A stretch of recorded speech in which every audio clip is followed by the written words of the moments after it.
नमस्कार, आप देख रहे हैं अपने उत्तराखंड में हूं आपके साथ सचिन चौहान। उत्तराखंड में 2027 चुनाव से पहले सियासत गर्मा गई है। एक तरफ नरेंद्र मोदी, अमित शाह और राजनाथ सिंह जैसे दिग्गजों की सक्रियता बढ़ी है, तो दूसरी ओर कांग्रेस की बात करें तो कुमारी शैलजा के दौरे से कांग्रेस भी मैदान में उतर चुकी है। लेकिन वहीं 2027 के विधानसभा चुनाव में बीजेपी और कांग्रेस दोनों ही दलों के लिए आपसी खींचातान की चुनौती एक सबसे बड़ी चुनौती है। कांग्रेस में इस वक्त हरीश रावत की नाराजगी कांग्रेस की चिंता को बढ़ा रही। हालांकि कुमारी शैलजा से हरीश रावत की मुलाकात हुई और अब मीटिंग भी हुई है। अब हरीश रावत की नाराजगी कितनी दूर हुई, कितनी नहीं, यह तो आने वाला वक्त बताएगा। वहीं दूसरी ओर बीजेपी ने अपनी आपसी कलह को दूर करने के लिए प्रयास शुरू कर दिए हैं और बीजेपी इसमें कुछ हद तक कामयाब होती भी नजर आ रही है।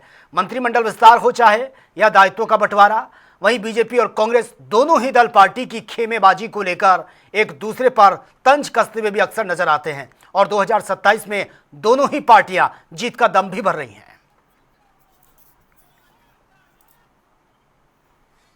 देखिए, कांग्रेस में कभी गुटबाजी रही नहीं और आप देखिए कि जिस तरीके से 16 मार्च की जो रैली थी कि एक जन सैलाब उस रैली में उमड़ा था, वो देख करके भाजपा जाहिर सी बात है बौखलाई है, तो नैरेटिव सेट करने का कार्य कर रही है। आप करते रहिए narrative set. Bharatiya Janata party तो ये बताएं कि उनके खुद के दो पूर्व मुख्यमंत्री धामी सरकार की कार्यप्रणाली के खिलाफ खड़े होकर के खुल के बोलने का कार्य करते हैं। एक महोदय तो सदन में बोलने का कार्य करते हैं, जिस सदन की कार्रवाई पूरा विश्व देखता है, और अपनी ही सरकार के खिलाफ एसआईटी गठित करने की बात जिनके नेता कर देते हैं, वो दूसरों के घरों में पत्थर मार रहे हैं। ये शोभा नहीं देता। अरविंद पांडे की बात कर लीजिए, मुन्ना सिंह चौहान की बात कर लीजिए, दिलीप रावत लैंसडाउन के जो विधायक हैं उनकी बात कर लीजिए, वो तो सत्र तक के जो है कहते हैं कि हम सत्र का बॉयकॉट करेंगे। तो अपने घर में देखिए आप, अभी अजेंद्र अजय का उदाहरण आपके सामने है। उन्होंने तो जो है धामी जी की कार्यप्रणाली, उनका जो नेतृत्व है पिछले जो है 6 सालों का 7 सालों का, उस पर भी सवालिया निशान जो है खड़े कर दिए। तो हम सब एक हैं,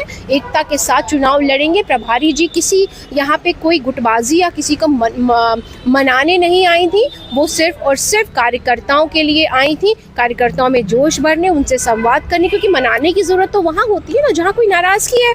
जब कोई नाराजगी नहीं है किसी में, तो मनाएंगी क्या? तो कोई ऐसे खींचतान नहीं है कांग्रेस में। मैंने आपको याद होगा कि जब कांग्रेस ने अपने ये जो चुनाव को लेकर निर्णय लिए, चुनाव संचालन समिति, प्रबंध समिति इस करके उन्होंने बनाया, तो मैंने उस समय कहा था कि कांग्रेस ने जल्दीबाजी कर दी है। बिफोर टाइम उन्होंने ये चीजें नियुक्तियां कर दी हैं।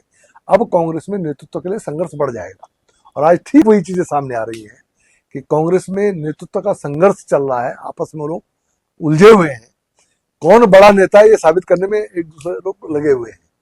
तो भारतीय जनता पार्टी में ऐसी कोई स्थिति नहीं है। भारतीय जनता पार्टी संगठन आधारित पार्टी है, कार्यकर्ता आधारित पार्टी है। जो भी निर्णय मेरे यहाँ होता है सभी कार्यकर्ता उसको सहर्ष स्वीकारते हैं। ठीक है, किसी के मन की कोई बात नहीं हो पा रही होगी, वो बात बाहर निकल जा रही होगी, लेकिन नेतृत्व को लेकर किसी में कोई संशय नहीं है और नेतृत्व के आदेश के पालन के लिए हर कोई खड़ा है। समय आएगा, सब लोग एकजुट हैं। हम पूरी ताकत के साथ इस चुनाव को लड़ने जा रहे हैं और तीसरी बार भारतीय जनता पार्टी की सरकार बनाने जा रहे हैं। तो देखिए, जैसे जैसे 2027 विधानसभा चुनाव नजदीक आ रहे हैं, आपस में एक दूसरे पर आरोप लगाने की जो जद्दोजहद है वो भी तेज होती भी नजर आ रही है। इसी मुद्दे पर आज हम चर्चा भी करेंगे, कुछ खास मेहमान भी हमारे साथ जुड़ेंगे, लेकिन एक छोटे से ब्रेक के लिए रुकना होगा।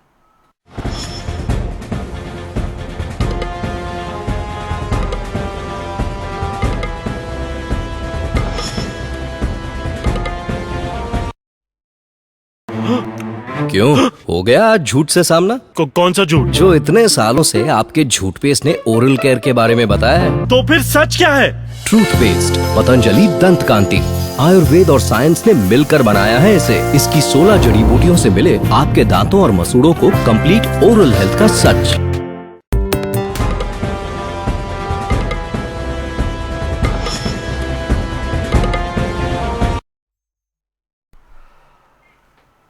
तो चलिए आगे बढ़ते हैं बिना वक्त गवाए, और कुछ खास मेहमान हमारे साथ बने हुए, उनसे इंट्रोड्यूस आपका करवा देता हूं। हनी पाठक हैं, प्रवक्ता हैं बीजेपी की, सीधा लाइव हमारे साथ बनी है। प्रतिमा सिंह हैं, प्रवक्ता हैं कांग्रेस की, वो भी सीधा हमारे साथ लाइव बनी। आप दोनों मेहमानों का बहुत बहुत स्वागत है। सबसे पहला सवाल हनी पाठक जी आपसे, 2027 बेहद नजदीक है, तैयारियां जोरों शोरों पर चल रही हैं और अब हम देख रहे हैं कि एक दूसरे पर आरोप भी लगाए जा रहे हैं। लेकिन सवाल यही है कि 2027 का जो मैदान है, जो ग्राउंड है, वो बीजेपी के लिए कितना आसान है? क्योंकि क्या अब की बार भी यही चलेगा कि मोदी मैजिक नजदीक है और जिस तरह से एक लोकप्रियता पॉपुलैरिटी है धामी की, वो अभी भी बरकरार है या भाई लोगों में आप डिफरेंसेस देखने को मिल रहा है? अब लोगों को लग रहा है कि भाई जितना काम होना चाहिए था वो काम नहीं हुआ, अब जनता चाहती है कि परिवर्तन होना चाहिए। क्या लग रहा है, क्या फीडबैक मिल रहा है? लोकसभा चुनाव, विधानसभा चुनाव, निकाय चुनाव, हाँ, सब में तमाम चैनलों में जो डिबेट हुई और जो बयान आते गए विपक्ष की तरफ से, वो ये आते रहे कि मोदी मैजिक अब नहीं चलेगा, मोदी का बेड़ा गर्क हो गया है, और तमाम आरोप लगते रहे कि भारतीय जनता पार्टी की करतूतें सामने आ गई हैं। इस तरीके की चीजें हमने बहुत सुने। उसके बावजूद लगातार हमने जीत हासिल करी देश जनता के आशीर्वाद से।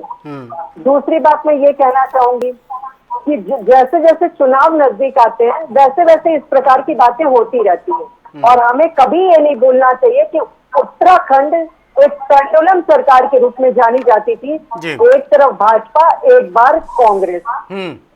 लेकिन ये पूरे भ्रम को तोड़ते हुए, इतिहास को बदलते हुए, धामी सरकार ने दोबारा भारतीय जनता पार्टी की सरकार यहाँ पर लहराई। हमारे यशस्वी मुख्यमंत्री श्री पुष्कर सिंह धामी जी के नेतृत्व से नगर निकाय चुनाव, विधानसभा चुनाव, लोकसभा चुनाव, सभी चुनाव हमने जीते। और सिर्फ जीते ही नहीं, वो हमने देवतुल्य जनता का आशीर्वाद पाया। ठीक है। अभी मैं प्रतिमा सिंह जी का बयान सुन रही थी, उन्होंने तमाम बातें बोली कि इनके ये मंत्री ऐसे बोल रहे हैं, इनके वो मंत्री ऐसे बोल रहे हैं, ऐसे बोले वैसे बोले। मुझे एक बात बताइए, जो इनकी प्रभारी है कुमारी शैलजा, हमें कभी नहीं भूलना चाहिए कि हरियाणा के चुनाव में किस प्रकार से यही कुमारी शैलजा ने पूरी तरीके से हरियाणा चुनाव में गुटबाजी करके उस चुनाव में गंद फैलाने का काम किया था। चलिए वो हरियाणा का मैटर है, ठीक है हनी पाठक जी, वो हरियाणा का मैटर है, वो छोड़ दीजिए, वो हरियाणा के नेता उसको खुद सॉल्व कर सकते हैं। अब सवाल मेरा बहुत सिंपल है कि अब की बार, क्योंकि आपने धामी सरकार का जिक्र किया है, वो 6 महीने बहुत शानदार रहे, लोगों की पहली पसंद थे, उसके बाद उनको दोबारा से मौका मिला, 3.5 साल बहुत अच्छे गए। लेकिन जैसे जैसे अब 27 नजदीक आ रहे हैं, या फिर मैं ये कहूं कि 1-1.5 साल से वो पॉपुलैरिटी खत्म होती नजर आ रही है, क्राइम बहुत ज्यादा बढ़ रहा है, आए दिन घटनाएं सामने आ रही हैं। उसके बाद जो एग्जाम हो रहे हैं उसमें बड़ा घोटाला सामने आया, उसमें कुछ अरेस्टिंग हुई है, उसको लेकर भी सवाल उठ रहे हैं। इन फाइटिंग बहुत ज्यादा अंदर देखने को मिल रही है बीजेपी में, तुरंत विस्तार भी हो जाता है, विभाग भी बांट दिए जाते हैं, और वो भी तब जब एन वक्त में, अब समय बहुत कम है। अब सिर्फ विपक्षी नहीं, जनता भी आवाज उठा रही है कि भाई जिस गति से काम होना चाहिए था, डबल इंजन की सरकार, वो इंजन नजर नहीं आया, और क्राइम तो बहुत तेजी से बढ़ रहा है राजधानी देहरादून में। तो देखा नहीं, हमने एकदम नहीं देखा। जहां जहां पर धामी जी की चुनावी रैली हो रही है, जहां जहां पर देवतुल्य जनता का आशीर्वाद लेने जा रहे हैं, जहां वो क्षेत्र भ्रमण के लिए जा रहे हैं, तमाम जनता उनके लिए आ रही है। अच्छा। और यहाँ तक कि काशीपुर में बिना किसी पूर्व सूचना के जब वहां पर जाते हैं तो युवाओं का जो जोश था वो देखने लायक था। कहाँ पर उनकी रैली में भीड़ को बुलाना पड़ रहा है, मुझे ये भी तो बताइए। ये कहीं पे लिखा है या कहीं पे नहीं, लेकिन ये भी एक्सेप्ट करना पड़ेगा ना कि भीड़ को हम वोट में कन्वर्ट नहीं कर सकते। नहीं, एक मिनट सचिन जी, आपने सीधे आरोप ये लगाया है कि धामी सरकार की पॉपुलैरिटी कम हो रही है। तो पॉपुलैरिटी कहाँ से कम हो रही है, नहीं हो रही है, उसी के बारे में तो मैं आपको बताने के लिए यहाँ पर बैठी हूँ। नकल विरोधी कानून लाने के बाद लगभग 30,000 से ज्यादा युवकों ने सरकारी योजनाओं में और सरकारी नौकरियां पाई हैं। ये कहां से युवाओं के बीच में नीचे स्तर की राजनीति हुई। दूसरी बात में आइए, यूसीसी लागू करने वाला हमारा उत्तराखंड पहला राज्य बना। 20,000 एकड़ से ज्यादा की भूमि हमने अतिक्रमण से मुक्त कराई, और ये सब चीजें देवतुल्य जनता को लेकर भी सवाल उठ रहे हैं कि बैकडोर एंट्री हो रही है। आपने देखिए, हाँ, नहीं चलिए ठीक है, कैसी बात कर रहे हैं। लेकिन हनी पाठक जी ये तो एक्सेप्ट करना पड़ेगा ना। हनी पाठक जी, नहीं, एक मिनट सचिन जी, अतिक्रमण है, चाहे वो किसी भी व्यक्ति का हो या किसी भी धर्म का हो, अगर अतिक्रमण है उसको हटाया जाएगा। अतिक्रमण के पक्ष में जो लोग आ रहे हैं उनको देवतुल्य जनता बाहर का रास्ता दिखा रही है। और धामी सरकार की पॉपुलैरिटी की जहां तक आप बात कर रहे हैं ना, पश्चिम बंगाल और हरियाणा और पंजाब, कहाँ कहाँ पर उनकी चुनावी रैली में उनकी ड्यूटी नहीं, ये हर पार्टी में चुना जाता है मैम, ये हर पार्टी में चुना जाता है जो कैंपेन चुनावी ड्यूटी से आ रहे वहां पर जीत भी हासिल हो रही है। ठीक है, ये तो सबको रिस्पॉन्सिबिलिटी दी जाती है, आप उस स्टेट में जाइए। चीजें नहीं देखने को ठीक है, मिलती। आपके पास मैं आऊंगा। क्राइम रेट की बात करी, मैं आपको बताना चाहूंगी ऑपरेशन प्रहार के माध्यम से हाँ। जो जुर्म कर रहे हैं उनको पकड़ा भी जा रहा है, उनको बैठाकर खिलाया पिलाया नहीं जा रहा है। और हमें ये भी नहीं भूलना चाहिए जिसको जिस विभाग से खाना है खाओ, मैं आंखें बंद कर लूंगा, ये किसका नारा था, ये यहाँ पर बैठकर बताया जाए। ठीक है, प्रतिमा सिंह भी हमारे साथ बनी है। प्रतिमा सिंह जी, क्या आपको लगता है, क्योंकि 27 बेहद नजदीक हैं, बीजेपी के पास तो बहुत कुछ है उनके पिटारे में गिनाने के लिए, जनता के सामने रखने के लिए, कांग्रेस के पास बुराइयों के अलावा, खामियां गिनाने के अलावा कुछ ऐसा रोड मैप है, कुछ अपना भी कोई एक रोड मैप है कि जो जनता के सामने आप रख सके?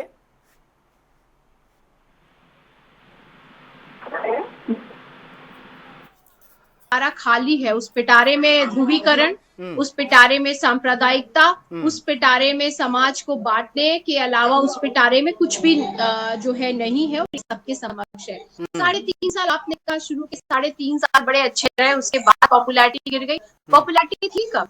अगर पॉपुलैरिटी होती तो एक हारे हुए विधायक, एक हारे हुए व्यक्ति को जो है आपको मुख्यमंत्री बनाना पड़ा, इसका मतलब है कि भारतीय जनता पार्टी में काबिल विधायक नहीं रहे। यही वजह थी कि हारे हुए को बनाना पड़ा, फिर उनको जिताना पड़ा, फिर उनको जो है मुख्यमंत्री पद को कंटिन्यू करना पड़ा। रही बात बड़ी बड़ी बातें हो गई कि जहां वो जाते हैं बिना बताए जाते हैं तब भी भीड़ हो जाती। भाजपा के नेता चाहे मुख्यमंत्री हो या प्रधानमंत्री हो, ये कभी कहीं बता के बिना बताए नहीं जा सकते, क्योंकि अगर ये बिना बताए कहीं पहुंच गए और जनता के सामने आ गए बिना जो है कहते हैं लश्कर के और लोगों के, तो जनता, आम जनता इनका क्या हश्र करेगी, ये आपको भी पता है और हमें भी पता है। क्योंकि प्रतिमा सिंह जी, लेकिन उनकी रैली में भीड़ नजर आती है, वो भी तो आम जनता है, जाते हैं उनको सुनने के लिए बैठती है, वो भी आम जनता है। देखते हैं कि इन्हें कितने विरोध का सामना झेलना पड़ता है, चाहे पंचायत चुनाव देख लीजिए, निगम निकाय चुनाव आप देख लीजिए। अब रही बात वेस्ट बंगाल जा रहे हैं, तो एज अ सीएम मुख्यमंत्री हैं एक प्रदेश के, तो उनको वेस्ट बंगाल भी भेजेंगे, महाराष्ट्र भी भेजेंगे, हर जगह भेजने का कार्य करेंगे। इसमें उनकी पॉपुलैरिटी का कोई मतलब नहीं है। अगर धामी जी इतने पॉपुलर होते तो इनके खुद के जो है सांसद, जो कि एक पूर्व मुख्यमंत्री भी हैं, वो जो है किस तरीके से जो है इनके अपने ही मुख्यमंत्री के खिलाफ जो है सदन में कहने का कार्य करते कि हमारे जो मुख्यमंत्री हैं उत्तराखंड के, वो खनन माफिया हैं, अपनी सरकार के खिलाफ जो है एसआईटी गठित करने की बात करते। तो पिटारा आपने कहा बहुत कुछ है, कुछ नहीं है पिटारे में। अगर पिटारे में है तो यूसीसी है, पिटारे में है तो धर्मांतरण कानून है, और इन दोनों ही कानून को आपने देखा कि किस तरीके से गवर्नर साहब ने वापस करने का कार्य किया। तो अध्यादेश ला करके इन दोनों ही कानून को जो है एग्जीक्यूट करने का कार्य, एक्ट में बदलने का कार्य धामी जी ने जो है करने का कार्य किया। सकारात्मक बात करते हैं, ठीक है, हम सकारात्मकता लेके जनता के समक्ष जाएंगे, क्योंकि हम सदैव सकारात्मक राजनीति करते हैं। कहाँ है विकास, प्रदेश का विकास? प्रतिमा सिंह जी, आपने एक बात कही, नौजवानों की, हाँ, आपने एक बात कही है कि बीजेपी के जितने भी लीडर्स हैं वो बताकर नहीं जाते, क्योंकि बता के जाएंगे तो लोगों का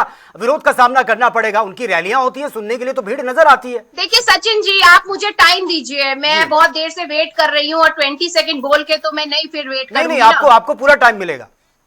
हाँ, तो रुक जाइए, मुझे कंप्लीट करने दीजिए, बिकॉज मैं बीच बीच में आपको टोक करके समय नहीं लेना चाहती हूँ, कि मुझे बोल लेने दीजिए, थोड़ा धैर्य रखिए अपनी बात। तो जिस तरीके से विकास के नाम पे हम चुनाव लड़ने जाएंगे, कि प्रदेश का विकास कहाँ गया आप बताइए। नौजवानों को नौकरियां देने का वादा भारतीय जनता पार्टी की सरकार ने किया था। आज प्रदेश में आपको पता है जो बेरोजगार पंजीकरण कार्यालय होता है, उसमें 10.5 लाख से ज्यादा पंजीकृत बेरोजगार है, और ये वो संख्या है जो वहां पे रजिस्टर्ड है। असलियत इससे भी ज्यादा है। यही वजह है कि पलायन बढ़ रहा है। पलायन आयोग कहाँ गया आपका? पलायन आयोग की रिपोर्ट कह रही है कि क्योंकि आप शिक्षा व्यवस्था नहीं दे पा रहे हैं, आप स्वास्थ्य व्यवस्था नहीं दे पा रहे हैं, आप रोजगार नहीं दे पा रहे हैं, यही वजह है कि पहले जो अस्थायी पलायन था, टेम्परेरी, वो आज स्थायी पलायन में बदल गया है, परमानेंट पलायन में। 2274 से ज्यादा जो गांव है वो भारतीय जनता पार्टी के कार्यकाल में घोस्ट विलेज में कन्वर्ट हो गए हैं, और आप यहाँ पे जो है बखान कर रहे हैं सरकार का बैठ करके। तो ये बड़ी जो है मुझे लगता है शर्म की बात है भाजपा के लिए। चलिए जवाब ले लेते हैं ना, देखिए सच बताइए कि कहाँ गई 2 करोड़। ठीक है प्रतिमा सिंह जी, जवाब ले लेते हैं, समय का अभाव है मेरे पास। हमारे आपके ठीक है, आपने चौकुटिया बहुत तो याद होगा ना, चौकुटिया याद होगा, 375 किलोमीटर पैदल चलकर, नंगे पैर चलकर वहां के लोग देहरादून पहुंचे थे। इस चलिए, जवाब ले लेते हैं। कह के गए थे कि हनी पाठक जी जवाब दीजिए, बहुत गंभीर सवाल उठाए हैं। लेकिन भाजपा ने वहां पे अव्यवस्था फैला दी। पिटारा खा दवाइयां हैं। ना एक मिनट, इनको चुप तो कराइए सचिन जी। हाँ जी रखिए अपनी बात। आपने कहा बड़े गंभीर आरोप लगाए, कौन से गंभीर आरोप, कौन सी गंभीरता है इसमें? ये सब बेबुनियादी आरोप है। मुझे एक बात बताइए, ये कह रही है कहाँ से रोजगार आया? 3 लाख से ज्यादा महिलाओं को लखपति दीदी योजना के माध्यम से लाभान्वित किया गया। रोजगार इसे कहते हैं। स्वरोजगार के जरिए जिस प्रकार से लोगों को जोड़ा जा रहा है और उसके लिए माध्यम बन रहा है मानस खंडमाला मिशन और शीतकालीन यात्रा, ये रोजगार की दृष्टि में क्या एक बड़ा कदम नहीं है? डेस्टिनेशन वेडिंग के लिए जो उत्तराखंड को नवाजा गया और तमाम 6 करोड़ से ज्यादा लोग, अगर मैं 3 महीने की बात करूं तो उत्तराखंड में आते हैं और यहाँ पर आकर डेस्टिनेशन वेडिंग के जरिए पर्यटन से 6 करोड़ लोग शादी कर को बढ़ावा मिलता है। 6 करोड़ लोग शादी करके चले गए 3 महीने में। मैं लिटरेट व्यक्ति की तरफ डिबेट करना पसंद करती हूँ। मैं 3 महीने का रिकॉर्ड बताई हूँ, 3 महीने का। 6 करोड़ लोग शादी करके चले गए। यहाँ पर स्वरोजगार से देने से सिर्फ पहले शादी की बात नहीं करी, इस बेवकूफ व्यवस्था को आपने कहा डेस्टिनेशन वेडिंग के नाम पे 600 शब्दावली नहीं चलेगी। सभी पर्यटन की बात करी है। हनी पाठक जी उन्होंने बहुत धैर्य से आपको सुना है, वो अपने फैक्ट रख रही हैं, ऐसी शब्दावली नहीं। किसी को बेवकूफ या किसी को हम ये नहीं कह सकते मैम। जब ये बोल रही थी तो कोई बात नहीं, बोलने दीजिए। भारतीय जनता पार्टी के संस्कार है ये। अगर लगता है कि क्रॉस मुझे काउंटर है, बुरा नहीं लगता। भाजपा के संस्कार है ये, और भाजपा के संस्कारों में लोगों को अपशब्दों का उपयोग करना बहुत है। शब्दों की मर्यादा होना बहुत ज्यादा जरूरी है। मैं आप दोनों का सम्मान करता हूँ। तो ये बेमतलब की चिट्ठी चिल्लाती है। नहीं, उन्होंने अपने फैक्ट रखा है उन्होंने। मैं तो अपने फैक्ट रख रही हूँ ना। 6 करोड़ लोग 3 महीने में डेस्टिनेशन वेडिंग करा के चले गए। अब क्या डेटा जनता को दे रही है और फिर आप मुझे बेवकूफ कह रही हैं? चिल्ला रही हैं। आपका रैंकिंग कोई नहीं, आपके संस्कार है मैडम, कोई बात नहीं। म्यूट करने को नहीं बोल रहे हैं, आप अपने कान पे बोलने को नहीं कह रहे हैं। मैंने सिर्फ 6 करोड़ की बात जो 3 महीने में करी है वो सिर्फ शादी की नहीं करी है। मैंने हर तरीके पर्यटन की बात करी है, हर तरीके के पर्यटन की बात करी है, वेडिंग डेस्टिनेशन की बात करी है। एक टीचर का काम होता है बच्चों को सुनना भी, सिर्फ अपनी सुनाना नहीं। और शायद ये अब मैंने तो मोदी जी से सीखा है, मैंने मोदी जी से सीखा है कि सिर्फ मन की बात करिए, जन की बात मत सुनिए। तो मैंने भी सोच लिया कि मैं सिर्फ अपनी बात करूंगी डिबेट में, आपकी थोड़ी बहुत सुन लूंगी, पर जहाँ पे बकवास होगी वहाँ जवाब दूंगी। कदम नहीं है। गांव तापो योजना शुरू करी गई, क्या ये रोजगार की तरफ कदम नहीं लिया गया है? अरे भाई मैं इनको ये कह रही हूँ, ये जो उत्तराखंडी बिचारी है नहीं, तो इनको पता नहीं गांव तापो क्या होता है, क्योंकि इन्हें उत्तराखंडी भाषा ही नहीं आती है, तो इन्हें क्या पता उत्तराखंडी लोग क्या होते हैं। अब मैं इनको एक बात और बताना चाहती हूँ, जिस प्रकार से यहाँ बेबुनियादी बातें कर रही हैं, आंकड़ों के साथ। सचिन जी, आप मुझे जरा 20 सेकंड दे दीजिए। ये आरोप जो लगाए जा रहे हैं, जरा मैं उसके जवाब दूं। सभी प्रवक्ता सिर्फ ज्योतिषाचार्य की डिग्री लेकर बैठते हैं। इनके पास न तथ्य होता है, न आंकड़ा होता है, न पढ़े लिखे होते हैं, न पढ़ाई लिखाई करके डिबेट में आते हैं। कांग्रेस के कितने लोग पढ़े लिखे, कितने नहीं, बीजेपी से सर्टिफिकेट नहीं चाहिए। हनी पाठक जी, इसको लेकर ऑब्जेक्शन है। आप किसी की क्वालिफिकेशन पर सवाल मत उठाइए। बिना तेरे आप एक प्रवक्ता है, आप एक प्रवक्ता है, प्रवक्ता को पूरे डाटा के साथ लेकर बैठा जाता है। सिर्फ 6 करोड़ लोग डेस्टिनेशन वेडिंग करके चले गए। ये आपका डेटा है और आपका डेटा पे सवाल उठा दिया तो आप बकवास की बातें कर रही हैं। रैली होती है, पहले से सुनियोजित होती है। डेस्टिनेशन वेडिंग 6, आपने कहा डेस्टिनेशन वेडिंग 6 करोड़ लोग उसमें 3 महीने में करके बात कर रही है, तो मैं पूछ रही हूँ। सुनियोजित नहीं कहा उन्होंने, कहा कि वो बिना बताए निकलते हैं, ये उन्होंने कहा है। बिना बताए कहीं नहीं, उन्होंने कहा अगर बिना बताए निकलेंगे तो वहाँ पर जनता नहीं, उसके लिए मैंने काउंटर किया है कि लोग उन्हें सुनने के लिए आते हैं। आपने किया ना, आप कौन है? आप भाजपा के प्रवक्ता है। मैं इनसे बात कर रही हूँ, फैक्ट तो मैं लूंगी, मैं लूंगी ना फैक्ट, तो वो मैं ले रही हूँ फैक्ट इनसे। आपने कहा वो फैक्टों के साथ बात कर रही है, तो मैं उनसे ये कह रही हूँ, ये फैक्ट है इनका, ये फैक्ट है इनका। ये कह रही है कौन सा बिल लेकर आया, दंगा विरोधी एक्ट। क्यों दंगा विरोधी एक्ट कैसा है? खराब एक्ट है।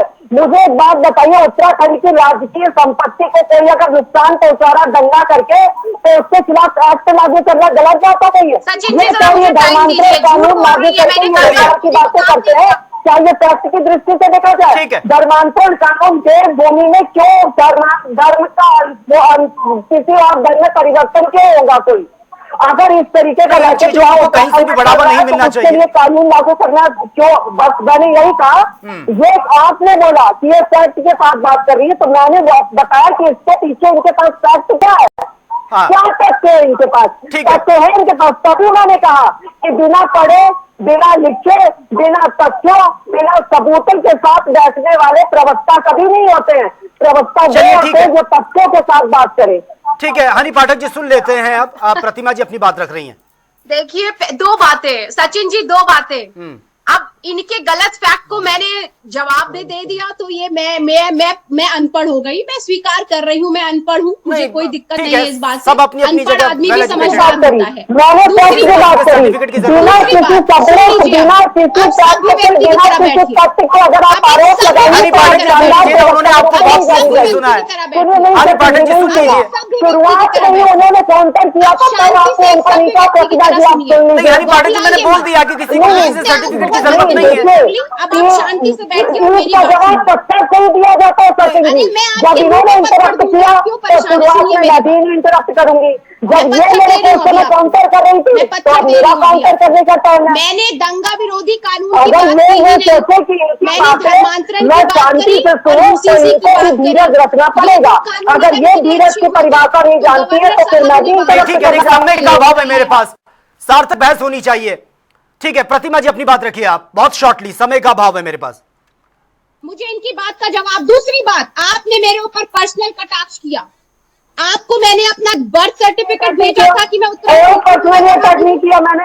आपको मैंने अपना बर्थ सर्टिफिकेट भेजा है। आप कौन होती है ये बोलने वाली कि मैं उत्तराखंड के देखिए, बारे में मुद्दों पर बहस होनी चाहिए। उत्तराखंड की नहीं हूँ। मुद्दों पर बहस होनी चाहिए। किसी से किसी के सर्टिफिकेट की जरूरत नहीं है कि कौन कितना पढ़ा लिखा है, कौन कहां से बिलोंग करता है। अगर पार्टी ने उनको स्पोक्स पर्सन भेजा है तो वो अपनी पार्टी को डिफाइन करेंगी। पढ़ना ही होता है। प्रवक्ता का काम पूरी सरकारी योजनाओं के बारे में होता है। प्रवक्ता का काम फैक्ट के साथ डिबेट में बैठना होता है। प्रवक्ता का काम फैक्ट के साथ डिवाइड देना होता है। अगर ये सब सीधा पड़े बोल रही है। चलिए ठीक है, बहुत बहुत शुक्रिया आप दोनों मेहमानों का डिबेट का हिस्सा बनने के लिए। उम्मीद थी कि सार्थक बहस होगी, लेकिन यहां पे कोई किसी को सुनने को तैयार नहीं है। चलिए, अब चुनाव बेहद नजदीक है, 2027 कुछ महीनों का वक्त बचा है। उससे पहले दोनों पार्टियां एक दूसरे पर तमाम तरीके के आरोप भी लगा रही हैं, लेकिन सवाल यही उठ रहा है कि जनता के सामने कुछ रखने के लिए कांग्रेस के पास है। और रही अगर बीजेपी की बात करें, सत्ता पक्ष को लेकर भी सवाल उठ रहे हैं, क्योंकि अंदर खाने इनफाइटिंग का दौर भी चल रहा है। मोदी मैजिक इस बार काम आएगा? धामी सरकार की पॉपुलैरिटी क्या बरकरार है जिसके आधार पर बीजेपी ये चुनाव जीत पाएगी या फिर ये तो आने वाला वक्त ही बताएगा। तो फिलहाल मेरे साथ इतना ही, लेकिन तमाम खबरों के लिए आप बने रहिए जनता टीवी के साथ। नमस्कार।